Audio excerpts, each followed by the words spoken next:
Olá, bom final de tarde para você que está ligado aqui na programação do Destaque Rural Notícias. A partir de agora você vai ter as informações do dia no agronegócio, também na economia, fechamento da bolsa, o clima como fica para quinta-feira que é amanhã e também as cotações. Quero dizer que você pode participar do nosso programa, pode mandar a sua sugestão, você também pode fazer perguntas, inclusive, para o nosso programa, para a gente trazer algumas informações aqui de qualquer dúvida que você tiver no Destaque Rural Notícias através das redes sociais. Também você pode sempre acessar o site destaquerural.com.br para outras informações. Alguns assuntos que vamos trazer hoje no nosso Destaque Rural Notícias, entre eles sobre a paralisação, a manifestação dos caminhoneiros. A FAESP pede uma solução imediata para o alto preço dos combustíveis. Outro destaque, preço do milho sobe em Campinas e mercado do boi fica sem referência também relacionado a essa paralisação dos caminhoneiros. Hoje também o Destaque Rural Notícias acompanhando a movimentação dos protestos na região norte do Rio Grande do Sul. Além disso, hoje a bolsa caiu e também o dólar tem movimento de queda. A gente vai trazer os detalhes dentro do Destaque Rural Notícias que está no ar a partir de agora.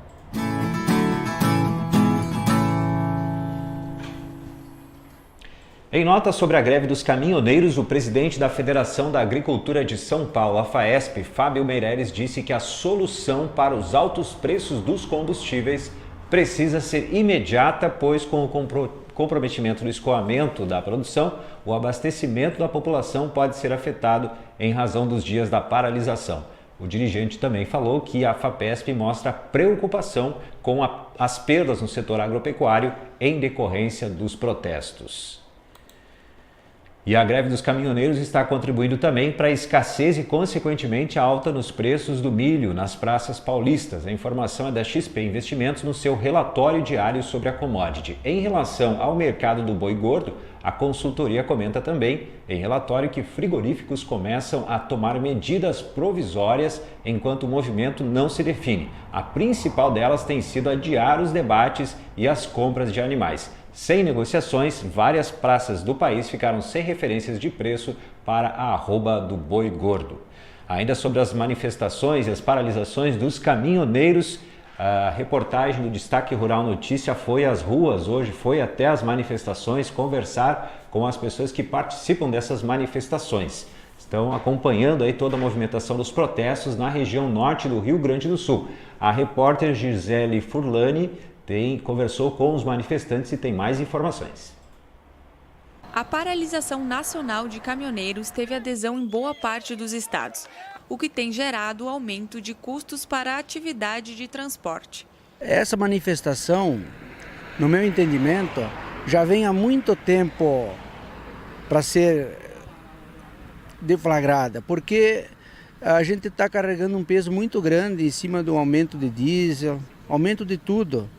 E o diesel, hoje, do jeito que está, ninguém repassa o frete para a gente. Então a gente está sempre levando nas costas isso aí. Chegou uma hora que não dá mais. Agora chegou um momento que numa semana 5 aumentos, aí não teve mais. Eu já estou 12 dias parado. Semana passada inteira fiquei parado. Quando começou a dar os aumentos, já encostei meu caminhão e disse, agora não mexo mais. E daí deu essa movimentação, eu estou aqui ajudando o povo, né? Com esperança que mude isso, mas eu vejo só uma coisa, que baixar preço vai ser muito difícil, vai ter que ter uma intervenção, eu acho, porque desse jeito não tem como mais seguir para frente. Eu, na minha opinião, não tenho condições de seguir. Na região sul, a paralisação dos caminhoneiros começou na segunda-feira. O movimento ganhou força e hoje conta com o apoio de agricultores e outros setores que também protestam contra o aumento do óleo diesel. Com os valores do combustível, juntamente com gás de cozinha, tudo, os impostos, as taxas são muito altos. Hoje um caminhão para rodar aí não tem mais condições, né? O combustível é caro, leva a metade do frete. Com as nossas estradas, com os impostos, os encargos de caminhão, seguro, tudo, hoje 90% você foi. Então sobra 10%, só que quando tiver que fazer uma recapagem de pneu, uma manutenção no caminhão, não sobra nada para a família. Então hoje o caminhão trabalha o quê? Ele trabalha só para as despesas do caminhão, né? Eu tenho empresa, eu presto serviço para os caminhões, mas a gente vê que, como eu tenho um veículo, é a gasolina. Mas a gasolina chegou da mesma forma, no mesmo patamar. O diesel é pior ainda, porque o diesel sustenta o país inteiro. É maquinária agrícola para os agricultores, são os caminhões que transportam toda a riqueza do Brasil. E daí, tu bota o diesel a esse preço, não sobra nada, daqui a pouco todo mundo vai parar. Então, esse ano, as empresas grandes pararam junto, as transportadoras não estão carregando. Então, hoje é um apoio nacional, porque não é uma briga apenas de uma classe, é uma briga nacional, onde toda a população tem que se unir, porque daqui a pouco vai parar o Brasil. A manifestação é muito justa. Os caminhoneiros estão tudo quebrado, pagando o combustível aí a R$ 3,70 até R$ 3,80. Isso aí não tem quem aguenta. Os fretes deles está muito barato e não tem como subir frete. Vai estourar lá no produtor. Então por isso que nós estamos apoiando. Tem que baixar o preço do combustível. Tem que vir para R$ 2,70. Tem que sair R$1 em litro, porque cada caminhoneiro desse que vocês estão vendo aí, ele gasta em média 5.000 litros de diesel por mês. A R$1 o litro são R$5.000 que vai para o bolso do caminhoneiro para ele sustentar a família dele, e isso está sendo jogado fora. Isso é uma judiaria que estão fazendo. Nesta tarde, na BR-285, ponto de encontro para a paralisação, um grupo de motociclistas se reuniu para apoiar o movimento contra o aumento sucessivo dos combustíveis, que também acaba atingindo o setor. Nós estamos apoiando porque nós temos também que botar gasolina na moto nossa, e o preço que está essa gasolina não estamos conseguindo nem manter as nossas motos, que tem uma despesa também. Pagar 5 pila numa entrega, 5 pila a gasolina e uma entrega a 7, 8 reais. Então a gente está quase trabalhando de graça, não estamos nem tirando para o sustento nosso. E estamos de apoio com os motoristas aí, vamos apoiar eles até o final, que começamos agora, hoje, e vamos apoiar eles até o final. Fundo Rural no STF. Em sessão nesta quarta-feira, o plenário do Supremo Tribunal Federal, o STF, manteve os efeitos da decisão de 2017 da Suprema Corte, que validou a cobrança da contribuição ao Fundo de Assistência ao Trabalhador Rural, que é o Fundo Rural, pelo produtor rural. Por 7 votos a 3, os ministros negaram 8 recursos, que são os embargos de declaração apresentados por produtores rurais e também entidades representativas que pediam que os ministros definissem um marco temporal para exigir o pagamento do tributo, o que então nesta tarde foi negado. O julgamento dos embargos pelo STF motivou a ampliação do prazo de adesão ao programa de parcelamento de dívidas com o Fundo Rural. Ele se encerraria no dia 30 de abril, mas foi estendido para o dia 30 de maio. Segundo a presidente da Corte do Supremo Tribunal Federal, Carmen Lúcia, a decisão tomada hoje pelos ministros vai ter impacto sobre aproximadamente 20 mil processos que estavam aguardando deliberação no Supremo Tribunal Federal. A negativa do governo do estado do Rio Grande do Sul em reduzir o ICMS, que é o imposto sobre circulação de mercadorias e serviços do arroz em casca por 90 dias, vai manter os arrozeiros gaúchos em situação desfavorável de competitividade e vai agravar ainda mais a crise vivida pelo setor com altos custos de produção e baixos preços. Os orizicultores solicitavam a desoneração do ICMS do arroz em casca, hoje em 12% a 7%, para 7% a 4%, dependendo do estado de destino do produto. O presidente da Federação das Associações de Arrozeiros do Rio Grande do Sul, a Federarroz, Henrique Dornelles, lembra que mesmo com a apresentação de estudo liderado pela Farsul, mostrando os pontos positivos do escoamento do estoque do grão no estado, que hoje é de 930,61 mil toneladas, não houve sensibilidade por parte dos representantes do Executivo Gaúcho nessa necessidade que verem os orizicultores do Rio Grande do Sul.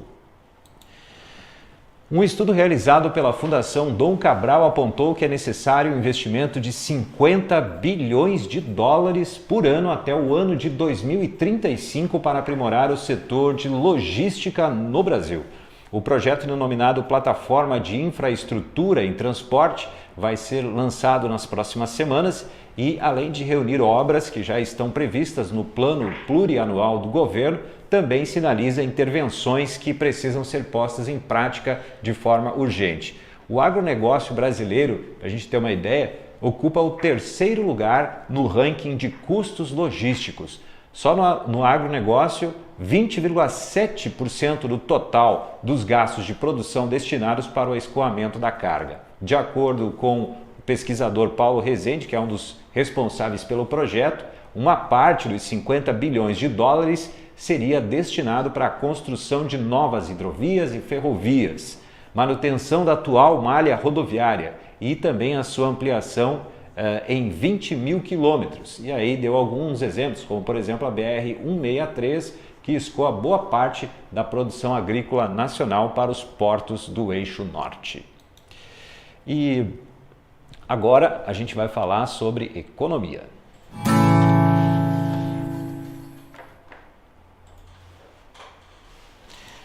Sobre economia, hoje teve uma informação importante que foi divulgado pelo IBGE, a prévia da inflação oficial, que foi o IPCA 15, o Índice Nacional de Preço ao Consumidor 15.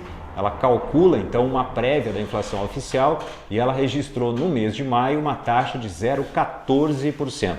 O índice é inferior às prévias de abril deste ano, que ficou em 0,21%, e de maio do ano passado, que ficou em 0,24%. O IBGE diz que o IPCA 15 acumula taxas de inflação de 1,23% no ano e de 2,7% em 12 meses. E a Fundação Getúlio Vargas divulgou hoje o Índice de Confiança do Consumidor, que recuou 2,5 pontos de abril para maio, chegou em 86,9 pontos, sendo aí o menor nível do indicador desde outubro do ano passado. Segundo a FGV, a queda foi influenciada pela menor confiança em relação aos próximos meses. Isso porque o índice de expectativa, que analisa as opiniões dos consumidores em relação ao futuro, recuou 4,8 pontos. Atingiu o menor nível desde setembro de 2017, ficando em 94,2 pontos. Por outro lado, os consumidores estão mais satisfeitos em relação ao momento presente. Tanto que o índice da situação atual subiu 0,9 ponto e chegou a 77,2 pontos. E a FGV diz que a perda de otimismo atinge consumidores de todas as classes de renda e parece estar relacionado às piores avaliações em relação às perspectivas de emprego nos próximos meses.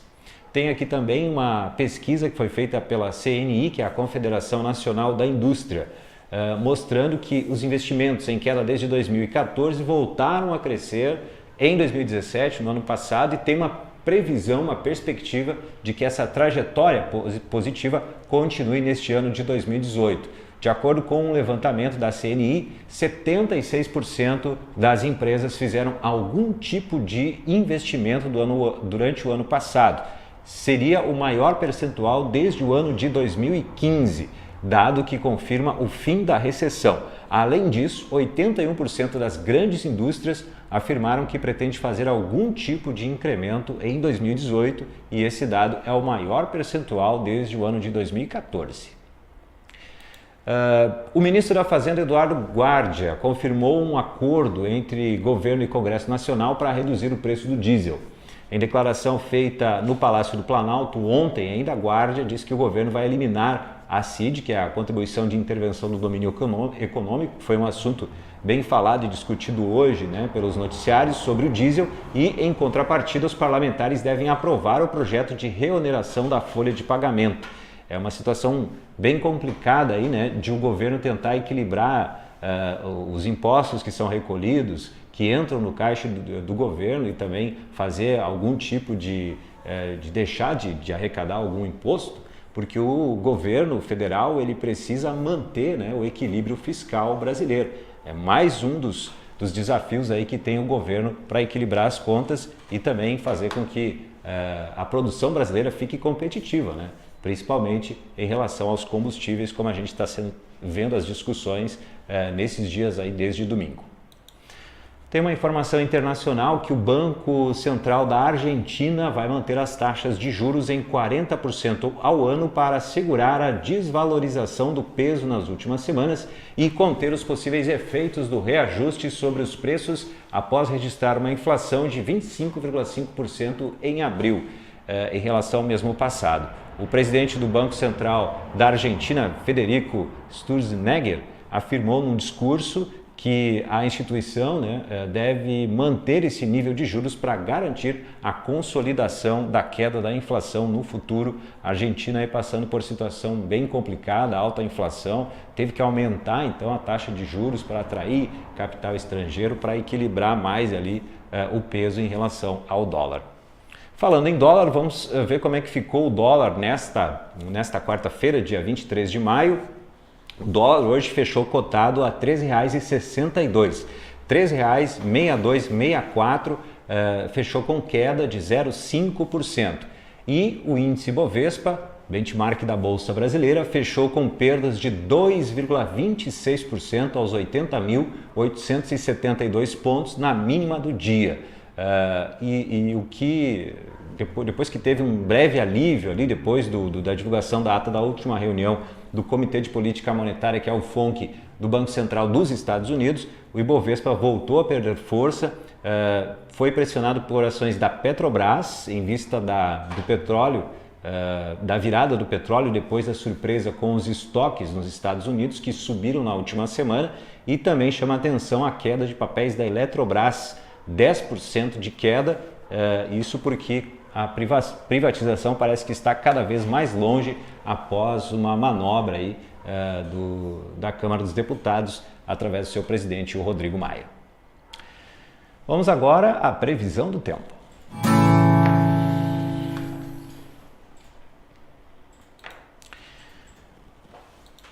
Previsão então do tempo para amanhã, quinta-feira, começando pela região sul. A gente vê ali uma grande faixa, né? Um território grande com aquela faixa mais cinza que mostra que vai ter geada aí nessa madrugada no sul do Brasil. No Rio Grande do Sul, maior parte do estado, também a maior parte de Santa Catarina e bem a parte sul ali do Paraná. A previsão, segundo o Climatempo, diz o seguinte: faz frio com geada no interior do Rio Grande do Sul e de Santa Catarina e no sul do Paraná. As nuvens aumentam no leste do Paraná e nordeste de Santa Catarina, com chuva no litoral paranaense. Risco de chuva volumosa, o dia começa com nevoeiro em várias áreas do sul. Vamos ver agora na região centro-oeste. Para amanhã, quinta-feira, vemos que a parte sul tem previsão de sol, na parte central ali sol entre nuvens e pode chover na região norte. O que diz a previsão da Climatempo? Quinta-feira de sol no centro-oeste do Brasil. A previsão de pancadas rápidas de chuva à tarde e no início da noite no centro-norte de Goiás, no Distrito Federal e no norte e nordeste de Mato Grosso. As demais áreas têm umidade do ar baixa durante a tarde. Agora é hora da gente ir para as cotações.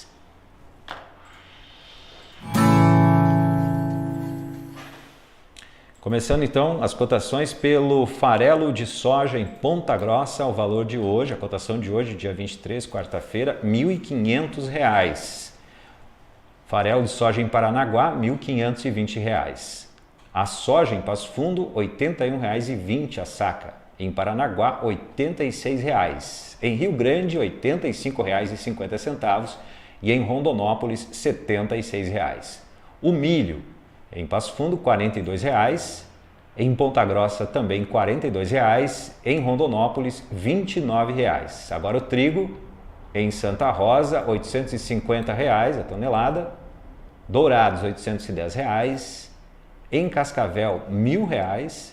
Em Carazinho, R$ 850,00. Agora o arroz em casca em Pelotas, R$ 36,30 a saca. O arroz em casca em Cachoeira do Sul, R$ 36,65. O arroz em casca em Jaraguá, R$ 34,50. E o feijão agora. Feijão carioca em Ponta Grossa, R$ 107,50. Feijão preto em Santa Maria, R$ 115,00. Feijão preto em Lagoa Vermelha, R$ 115,00. Vamos agora ao boi gordo em Barretos, arroba R$ 137,00. No Rio Grande do Sul, boi gordo, quilo R$ 4,85. No Tocantins, R$ 126,00. O suíno vivo no interior do Rio Grande do Sul, R$ 2,83 o quilo. Suíno vivo no Rio Grande do Sul, R$ 2,77. O frango vivo No Rio Grande do Sul, R$ 2,40 o quilo. Frango vivo em São Paulo, R$ 2,50. Essas então foram as cotações. Para a gente terminar as informações do Destaque Rural Notícias, edição de hoje, quarta-feira, dia 23 de maio. Agradecemos a sua participação e incentivamos que você participe do nosso programa. Pode inclusive mandar perguntas que a gente pode trazer especialistas para tirar as dúvidas de vocês, telespectadores. Além disso, também, se você quiser mais informações, pode acompanhar o programa gravado, depois do ao vivo, sempre às 6 horas da tarde, diariamente, de segunda a sexta-feira. Você pode acompanhar através das redes sociais o programa gravado Destaque Rural Notícias. E não esqueça também que você pode sempre acessar o site destaquerural.com.br para todas as outras informações e também cotações. Muito obrigado pela sua audiência. Amanhã voltamos às 6 da tarde. Abraço e até mais.